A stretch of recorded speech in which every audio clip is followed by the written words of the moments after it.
Do you know what time it is? It's supernatural story time. And if you're easily scared, and even if you're not, there's only one thing left to do. Just turn off the lights, because these are stories that you listen to only in the dark. True and Terrifying Stories, Volume 3. First story. I'm 43 years old now, and I still remember it like it was yesterday. I was 29 at the time. It was October, and the trees were already in full fall colors. My parents and I were in a cabin fever mood. The fact that I hadn't spent very much time with them in the past 5 or so years, we decided to pack up the RV and go to Truman Lake for some bow hunting. Mom was excited because we were doing something together for a change, and it felt good to be home again. We left on a Friday and drove the 3 hours to the lake and arrived a little after noon. Now the Army Corps leaves the campsite amenities turned on for the fall deer hunting season, so we didn't have to rough it. The area we went to was pretty far into the woods, and we were surprised that we were the only campers in the whole park. Well, we unloaded the boat and began setting up camp. Now this lake back then was relatively new, only 10 years or so old, so there was a lot of deadfall along the shoreline, and you really had to watch out for stumps under the water, or you could throw a prop. Not a good thing. Anyway, we're looking for deer sign along the bank so we could set up a good blind to hunt from. About an hour later, we found a good spot in the back of a deep cove about 20 minutes from camp by boat. So we set up 2 blinds, one on each side of the cove towards the end, so it could be covered by both directions, and then went back to camp for dinner and some sleep. Well, the alarm went off, and we were up and getting ready for what we thought was going to be a very fruitful day. Well, the first thing that we noticed is that there were no sounds coming from nature, none. Not even a wind was stirring. Very odd, we thought, but we shrugged it off and started the boat and headed for the blinds. Well, we arrived just as the sky was starting to lighten up, and we tied the boats about 100 yards from the blinds and proceeded on foot. All the while, still no sounds at all except for the sound of us passing. Then it hit us both at the same time. A feeling of dread. Dad looked at me, and I at him, and we both just shrugged it off as the jitters of a new hunting place that we didn't know, and left it at that. When I found the blind that I had set up, or what was left of it, I became keenly aware that we were not alone in these woods. There were tracks all over the place. What kind, I can't say because it was in loose gravel, being on the shoreline, but I knew they had not been there yesterday. At my father's blind was the same thing, all strewn around like a warning to leave now, and not to come back. Dad was really wild, as was I, and we decided to head out, and like now. And we got closer to the boat, we noticed that something was wrong. It was setting deeper than usual. When we got to it, we found that someone or something had punched a hole on the bottom with a big rock that was still lodged in the hull. Now, this boat was a bass track or aluminum hull, and pretty well built. Dad crawled into the boat and turned on the bilge pump, and it seemed to help. All the while we felt eyes watching us, although we didn't see anything. Dad pumped enough water out to get the boat to get it further on shore so we could patch the hole with a life jacket and duct tape. Thank God for duct tape. We cast off and went back to camp and packed up really fast. Mom was wondering why the rush, and we didn't tell her what we found. She would really have freaked out, and chalked it up to Dad's driving in the hole in the boat. But we knew the truth and have never been back there since. Story number 2. My father owned 65 acres not too far from our house. I used to camp out there with friends and whatnot. It was a beautifully wooded area. My father decided to try to make a profit and develop the land. This happened when it was still in the early phases, but the roads were in. The roads made it nice, since one was right by the campsite my friends and I had made. One night, a new girlfriend and I thought it would be fun to go and have a fire outdoors at my campsite. So we drove in and walked a short distance and started the fire up and got cozy. Without going into details what was distracting us, I was the first one that heard a noise. It was hard to describe that first since it was so faint. Then I heard it again. This time she heard it too. The fire had died down, and without a flashlight, I scrambled for some wood and lighter fluid to stoke the fire. I heard the noise a third time. This time I heard it clearly, as it was quite loud. I knew what it was now. Someone was slashing my tires. It was a loud noise of air escaping through a large hole. I told her what I thought it was after I heard the fourth tire go. Every time it was louder. I assumed it was the way they were moving around the car. I had a knife and a large metal rod I used for a poker. They were now my only weapons of defense. Then my fifth tire was slashed. Wait, fifth? Okay, wasn't my tires, thank God, but what was it?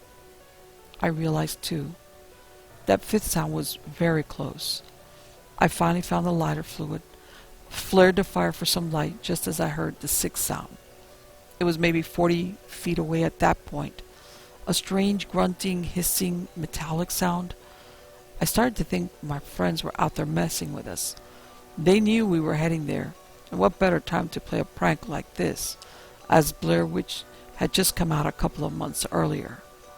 The sound did remind me of some of the noises from the movie, too.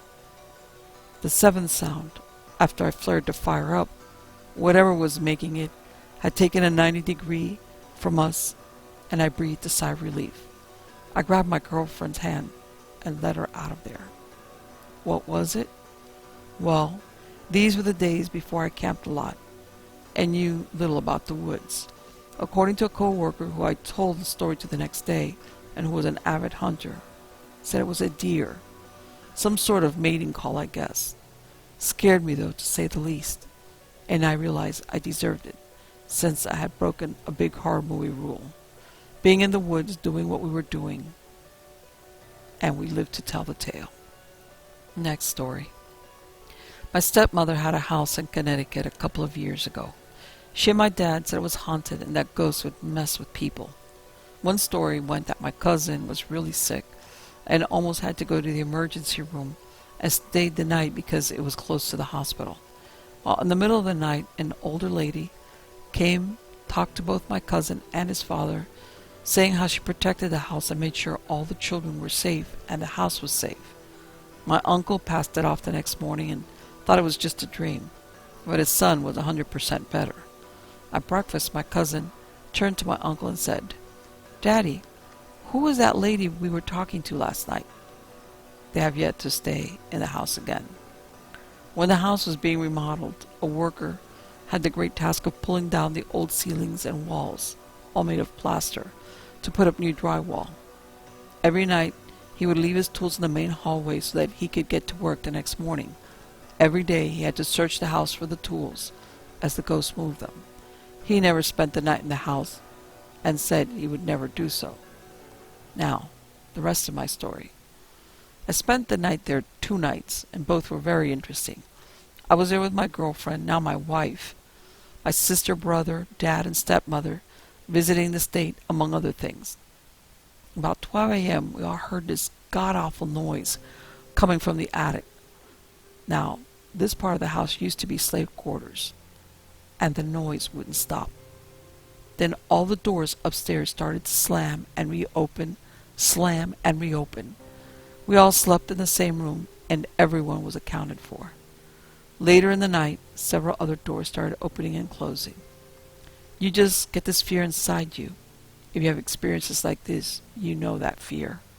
The next night, we were about to leave, and were doing some laundry around 11 or so. Everyone was asleep in the main room. The laundry room backs up to the staircase to what used to be the slave quarters. Something started to walk down the stairs, got to the main landing, in heavy colonial-style boots. I about shitted myself and ran out of the room. Upon further discovery, the house was built in the 1600s. It was one of several houses that had major Civil War generals stay at, and even the president at one time. Several people died at the house, including one soldier an old caretaker, 3 to 4 children, and many slaves, each which still continued to haunt the house. It was the creepiest thing I've ever dealt with. To this day I can still remember the hairs standing up on my neck. Next story. My first story happened in the early spring, and it was the mountains. The Forest Service had just opened the fire road to vehicle traffic. There were still spots of snow and mud on the roads. I was going to go target shooting, alone. I drove back in the road for several miles. Very few people had been back this far yet in the season. My tracks were the first in the snow and mud that I could see. I found a small clearing just off the main road or the trail. As I was setting up my targets, I kept having a strange feeling of something watching me. I had the need to turn around quickly every few minutes to check my six. Every time I turned, I saw nothing strange. Yet, I still had a very strong, weird feeling. I started to get even more creeped out because I knew I was the first vehicle on the road for a good while. Yet, I felt something or someone was near and watching. I tried to man up and shake the weird feelings.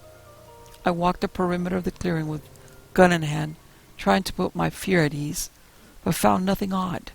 I started to try and focus on my shooting, but could not shake the feeling that something bad was going to happen. I soon gave up target shooting and packed up the target stands. Before leaving, I decided to hike up the road a bit to the lookout spot and get a good look around. I was about 800 yards up the road when my insides started screaming for me to get the hell out of there now. As I started down the road back to the truck, I saw tracks in the mud that made my blood run cold. It was a huge paw print. It was on top of one of my boot tracks. I was scared for several reasons. One was the print was huge and very, very fresh, like minutes old. Second, the cat was not afraid of all the shooting, so it was not very afraid of me. Then the thought hit me. I was being hunted. I was terrified. I spun around several times and saw nothing. I had a huge urge to run to the truck, but kept thinking that would be stupid. I did not know what to do. So I backed up to a tree, gun in hand, and tried to gather my thoughts about the situation. Finally, after sitting against a tree, listening intently for any sound and hearing nothing, I decided to make my way back to the truck, very slowly, moving from tree to tree. When I finally made it back to the truck, I was surprised to see more fresh tracks in the mud near the truck. Quickly I got in and left. I never saw the animal, but I think it was a very hungry mountain lion. We had reports of several sightings in the local mountains later in the year. I tried and listened to my little voice. This time I should have left way earlier, but I was trying to be cool and not act like a wimp. The next time I heard my little voice, I acted, and things turned out differently. The setting for this is very important to start and understand the fear, true danger, and vulnerability of the situation I was in. I was on my motorcycle trying to take a shortcut through the desert at night. I was riding my Honda ST1300. This is a sport touring street bike. Think small Goldwing. That when loaded is easy 750 plus pounds. The shortcut was a road on a map and the GPS. I had traveled 30 miles from the last turnoff and town when I started down the shortcut road. I had not seen a car for a very long time. It was very late and completely dark. The first 8 miles on the shortcut were fine rough pavement, but fine. As I moved along, the road turned to well-maintained dirt, gravel. I kept going, thinking that it would get better, and I only had another 30 miles to go. After another 10 miles of good dirt, the road started to degrade into a very rough trail and small parts of good road.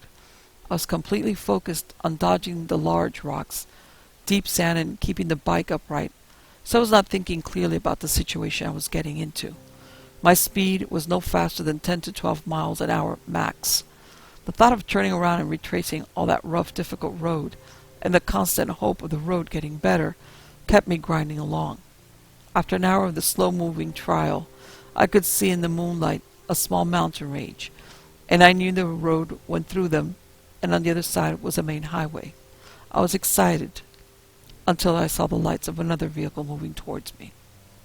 It was then I was shocked when I realized the vulnerable situation I was now in.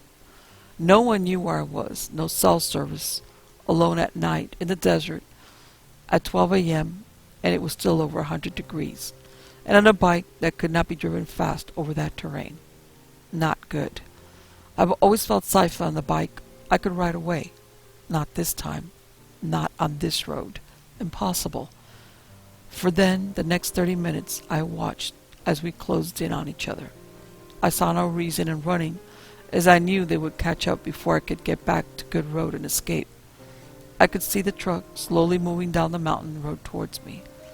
The whole time my mind raced with thoughts of the movie Deliverance and a truck full of bad guys just waiting to rob and or kill me out there and bumfuck Egypt, and no one would ever know what happened to me. I was scared. I knew I could not outrun the truck. I could not turn off the road, and I was alone in the dark. My mind raced for a solution. I finally made a plan. I pulled to the side of the road and retrieved my Glock and 2 extra mags from the side bags. That made me feel a lot better. I would go down fighting at least. We were now within a half-mile of each other. I stopped again on the side of the road and got ready for my final stand. My heart pounding. Part of the plan was I put my camelback full of water on, had several power bars, a good knife, and several flashlights in my jacket pockets. My plan was, if they attacked, I would run off into the desert darkness and then survive until I could fight back and win or get help. I was as ready as I could be. I left the bike running with the lights on low beam. I moved off the road a few feet and kept the Glock hidden in my pocket. As the truck approached, my fear of the impending battle was intense. 100 yards, the truck did something completely unexpected. It sped up to an insane speed for that road.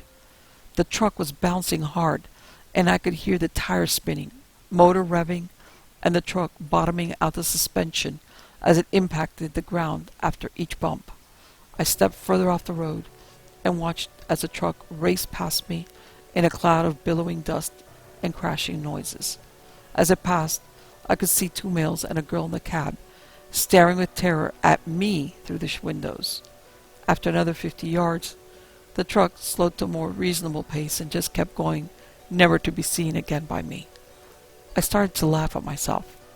I worked myself up thinking they were going to get me, but they seemed way more scared than me. I just sat down and laughed for a while as I watched the red taillight slowly disappear across the desert. I was, however, exhausted from all the stress.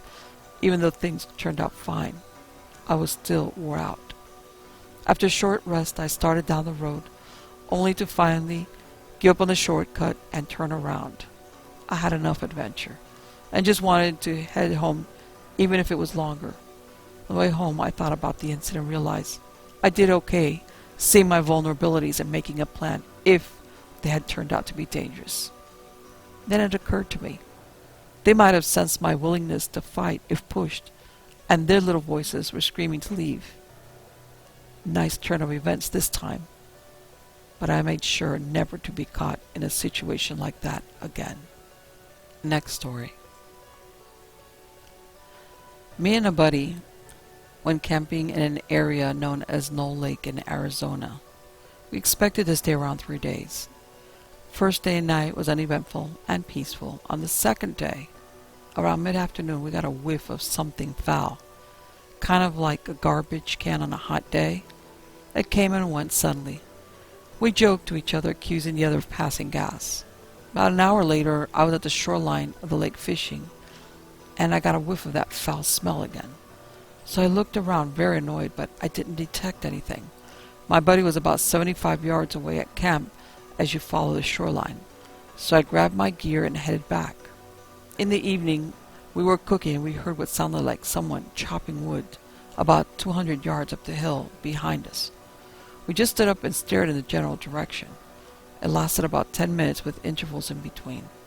I don't remember what we said to each other, but we sat back down. I only had my machete and a boning knife. No guns. We were talking and drinking when we suddenly hear this deep, throaty bellow. The sound was so loud that it echoed through the hills above us. We about shit our pants. I know for a fact we don't have any wildlife that can make that kind of noise in Arizona. Me and my buddy decided to drag the tent and stuff right up to the shore, because whatever was out there was not going to be able to sneak up from behind. We mulled packing up and heading for the truck, but it was on the other side of the lake by the forest road. It took us half an hour to hike to our campsite on day 1. Then, a little while later, we heard the chopping wood sound, but it was further away than the first time we heard it. At this point, we were on edge. We were trying to rationalize what we were hearing, but it didn't make sense. Then about 10 minutes later, we heard footsteps approaching us from our right along the shoreline. We shone our flashlights in that direction, and we saw a guy and a girl heading towards us, and they shouted, "Hey guys!" They reached our camp, and they looked scared. They immediately asked us if we heard a strange sound, and we replied, yes. So after some conversation, we decided that we should band together and hike back to the forest road where our vehicles were. We got our stuff together and headed out. Right before we got to the road, we heard a massive branch break, and the guy's girlfriend started to run ahead of us, and we followed her. We got out of there around 2 a.m., and we headed to Payson. I've been stalked by a mountain lion before and chased by other forest animals, but this was one nerve-wracking experience that I will never forget.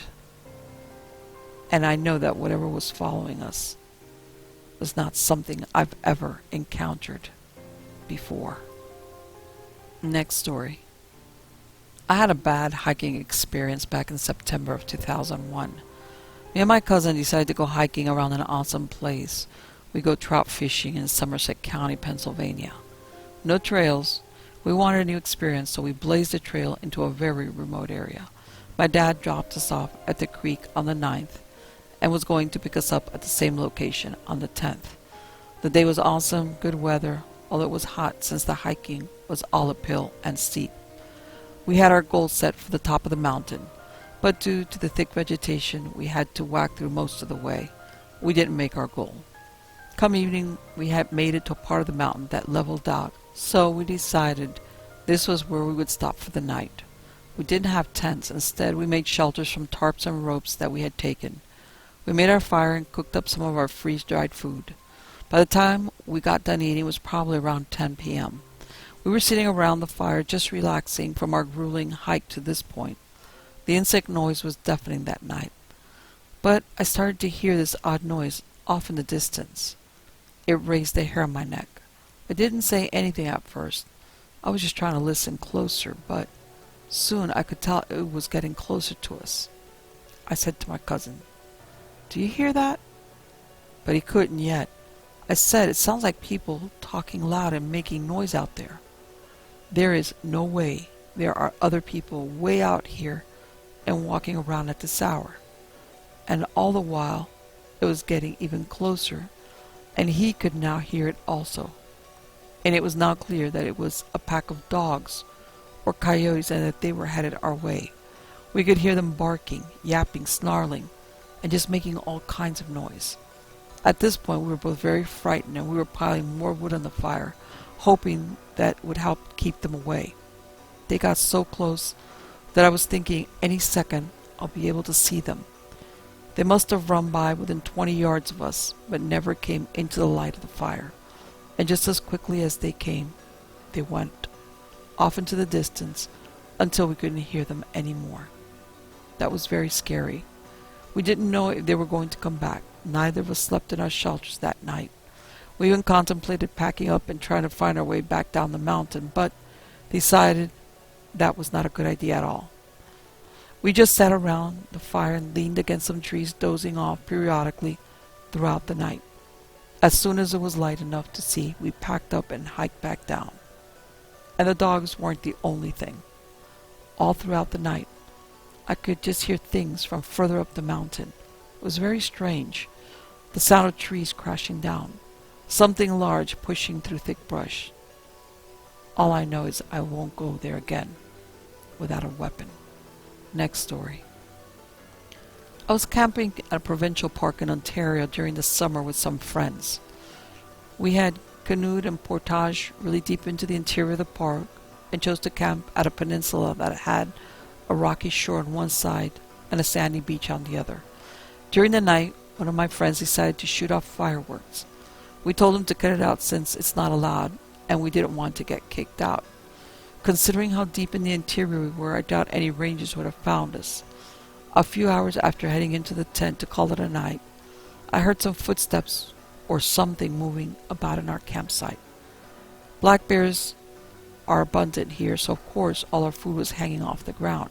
I woke up my friend, and we both just listened to the sound of movement from within the tent. We debated if it was maybe a park ranger who finally reached our site to talk to us regarding the fireworks shot earlier. After a while, the sound and rustles disappeared, and I fell back to sleep thinking it was maybe a raccoon or something. The next morning when we awoke, we found that some things had been moved around.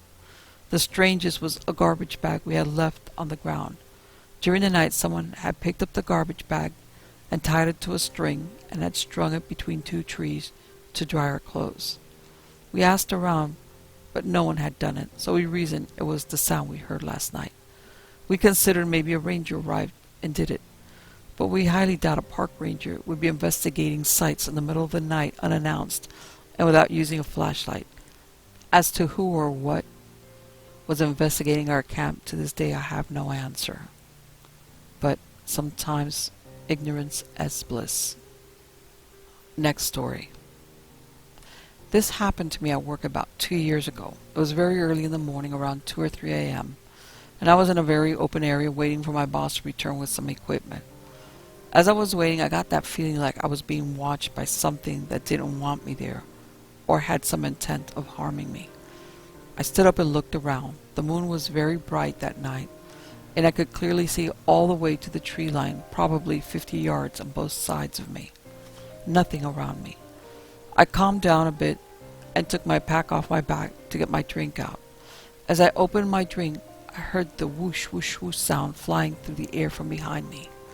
It was like the sound that a stick makes if you throw it overhead. I literally dove out of the way with my bag falling to the ground and my drink flying through the air, spilling as I jumped away. I recovered from my diving experience and took out my radio out of the bag and radioed my boss. I said, "I'm not trying to freak you out or anything, but I'm on my way back to the shop. I just had something thrown at me." As I was talking to him, I looked around on the snowy ground for anything that could have been hurled at me. There was nothing on the ground but snow. I had no idea what the hell was going on at this point. His reply of, "I've already got a head start on you. I'll see you there," and he sounded out of breath like he was running. I gathered my stuff and started hauling ass back to the shop. I got back and met up with my boss, and he was pacing back and forth in our shop, freaking out. I got him to calm down and tell me, and he says that he was on his way back up to me when he got the same feeling I got before something got thrown at me. He said after he got the feeling, he stopped to look around and something clearly on two legs started walking towards him, barely crunching in the snow. Then he said it started running at him, but there was nothing around him in sight. All the sounds of movement stopped, and he froze to listen for more sounds. Then he said a hot breath was hitting the back of his neck, and he proceeded to freak out. And he says he ran all the way back to the shop, and about halfway back is when he heard me on the radio. The crazy part about this whole thing is the area where we were working has several burial mounds in the woods from Native Americans. Apparently, there also used to be an altar of some kind made out of stone that was buried during a construction project a few decades ago. I have two theories about this incident. One, we both simultaneously had a 15-minute trip on acid. Or two, I had a ghost hatchet thrown at me and my boss had a ghost native stalking him as a nice way of saying, "Keep the F out." So which of these two theories do you think is the most plausible? Last story. I live in New Zealand, and it's generally full of nice people, but occasionally you get a nutter, just like everywhere in the world, I suppose. But anyway, a few months ago I was with some mates in the unit pub, and we decided to go for a tramp in Fiordland near Queenstown, a tourist hotspot for winter sports and beautiful lakes and mountains. Anyway, my friends went on a Friday morning, and I left on the Saturday night, as I had to work until late, and they said they'd wait around in the first hut for me. This was a serious hike through sub-zero temperatures after dark, and no one around to give you a hand, as it was the off-season for tramping. Anyway, I arrived in the car park about 3 a.m. on Sunday morning, got my gear together, and headed off. A few days before I left, I had this creepy dream about being stalked through the wilderness in an attempt to be killed by a stranger. Now, I'm a scientist in training, so I'm relatively sensible and well-grounded. Except on occasion I have strange dreams and get this extreme feeling of deja vu. Anyway, this is the off-season, or 3 a.m. on a Sunday morning, and a few degrees above zero. Not the time for anyone to be out.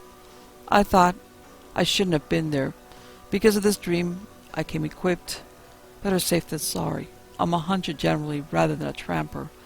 When I do go tramping, though, I wear all my camel gear and look like a monkey. But I don't really mind. But this night, I'm in all my camel, SAS issue baklava, headlamp, pack, boots, the whole shebang. Especially due to my dream, I had my best mates. My big nasty knives, a 12-inch Muela Scorpion pig sticker, and a Muela tactical knife. Anywho, I'm walking along, a few hours into it. I was planning to walk through the night to catch up to my mates, and I kept hearing these noises. The dream springs to mind, and I loosened the clasp on my scorpion. Now, I was thinking this could have been anything from a wild boar to a possum, but I wanted to be ready. I kept walking with my ears working overtime. More noises every now and again, and I was freaking out inside myself, wanting to head back. But I told myself to have a concrete milkshake and harden the F up.